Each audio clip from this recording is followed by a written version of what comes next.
All right, up next, we had the match of the night, John. Are you ready for this? I'm ready for this. Brie Bella versus Summer Rae. Oh my God, WrestleMania 32 main event. Yeah, Brie Bella, Summer Rae. We know Brie wins, and we knew that from the beginning because Summer Rae is basically the jobber of the Divas division at this point, and Brie Bella is the one that they're really trying to push. I almost had a heat of the night regarding this, and the only reason it's almost is because I decided it just wasn't worth complaining about, but Brie Bella as a character isn't even likable. I'm going to be cheering for Nikki going into Sunday. Because to me, Brie's whole gimmick centers around Brie mode, and Brie mode, according to Total Divas, where they actually established the term and what it meant, is literally just Brie Bella in a drunken stupor making an idiot out of herself. So why would you want to glorify that? And on top of that, then she proceeds to steal Daniel Bryan's taunt and yes the night away with Nikki watching from the back. Hell, I wish it was Bryan yesing the night away with the audience. But yeah, you know, I wouldn't mind Brie mode if Brie Bella was well versed in the drunken fist, but we know that she's not, so yeah, it's just kind of awkward. But or yeah. even drunken monkey technique, dude. Come on. Yeah, see, there you go. But I totally understand where you're coming from, Ashton. Like, I don't care if you're a heel or a face. What I look for in a gimmick, what I really gravitate towards, is authenticity. Yeah, you know, like, I was gonna say relatable, but that works too. You know, like, how authentic are you being? Like, how much is this character an extension of the real you? Because I always find that those gimmicks work best. And with Brie, I just feel that disconnect in that regard. And yeah, you know what? Growing up, Bella segments aside and this and that, you know, I do feel like Nikki has more to be sympathized with here. I mean, if anybody's ever watched Total Divas, she does kind of get treated like crap sometimes.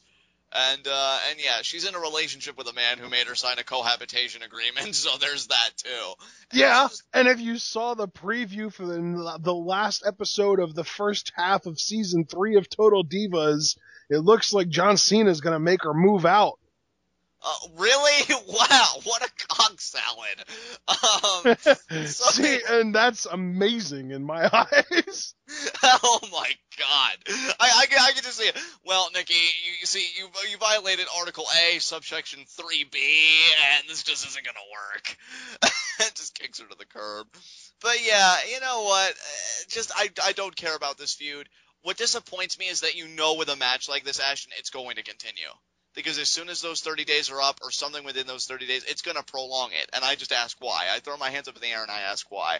So I'll probably be cheering with Nikki alongside you. And I just want this feud to be over. That's my take on that. Yeah, I mean, I don't even have that big of a problem with this feud. I just don't like how much time it gets. I mean, you could continue this feud for the next 6 months for all I care, as long as it only gets 5 minutes of Raw every week, and not even that. Right. So I don't want to complain that much about it. The match itself, not really anything to write home about. Brie goes for a missile drop kick at one point and misses, and then she ends up hitting it like 30 seconds later anyway, so it didn't really mean anything. But yeah, up next, we had Dean Ambrose in what was hands down from beginning to end, because this is a really long segment, the segment of the night in my eyes. Ambrose comes out with a huge bag strapped to his chest, and he pulls out a dummy Seth Rollins out of the bag, and he sits it on a steel chair, and he starts cutting a promo to the dummy, talking about how, I don't want you to think that I don't care about you anymore, Seth.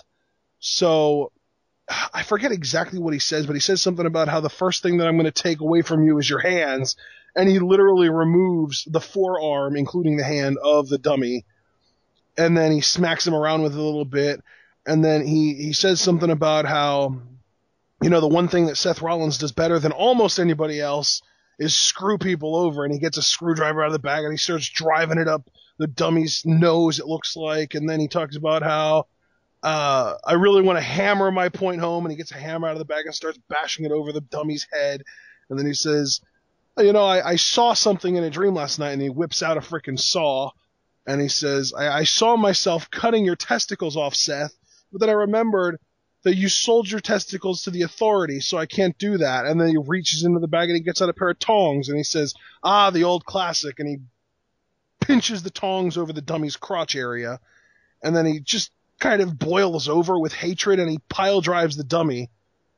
And at this point, the dummy's wig has actually fallen off. And then Seth Rollins' music hits.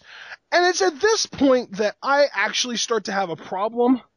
Because to me, the whole point of this entire feud was Dean Ambrose wanting nothing more in this world than to kill Seth Rollins with his own bare hands. And Rollins has been horrified of that happening since the beginning of this feud. And now, all of a sudden, Rollins comes out under his own will to confront Ambrose, to basically tell him that he's not afraid of him. And Ambrose doesn't do anything about it. Ambrose is sitting in the middle of the ring with a screwdriver, a hammer, a saw, some tongs. I'm sure there were other kinds of weapons in there. Plus, even if you don't want to go overly violent, there's a steel chair right there. And he's just listening to Rollins talk. What? You want to kill this man. Why are you just standing there listening to him? Potentially three defenses here, because I do see your point.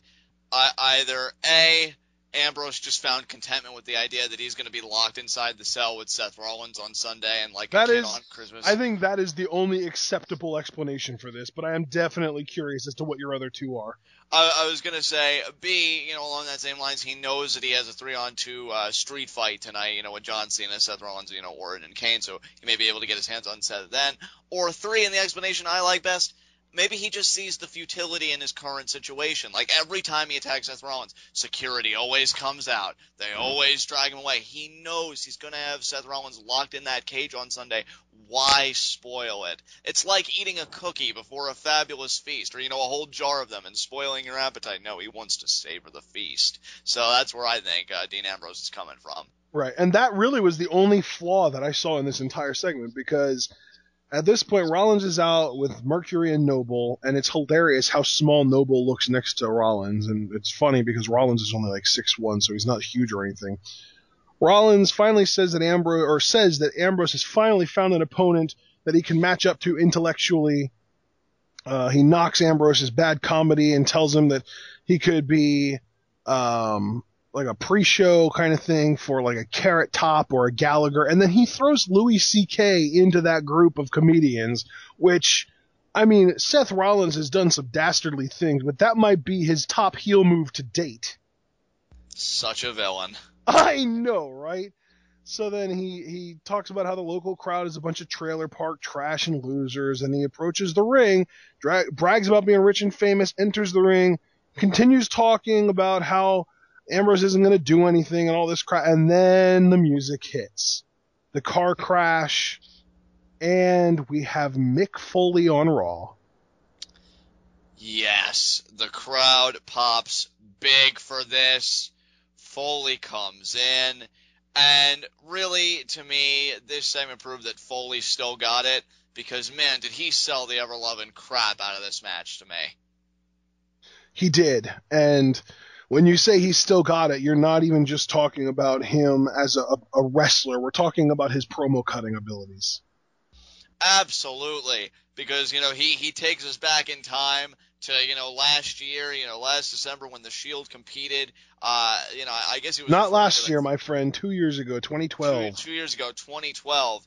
And they competed in that 6-man TLC match, and Foley took his children and they left, and his kids said to him, "Dad, the Shield's awesome, the Shield's amazing."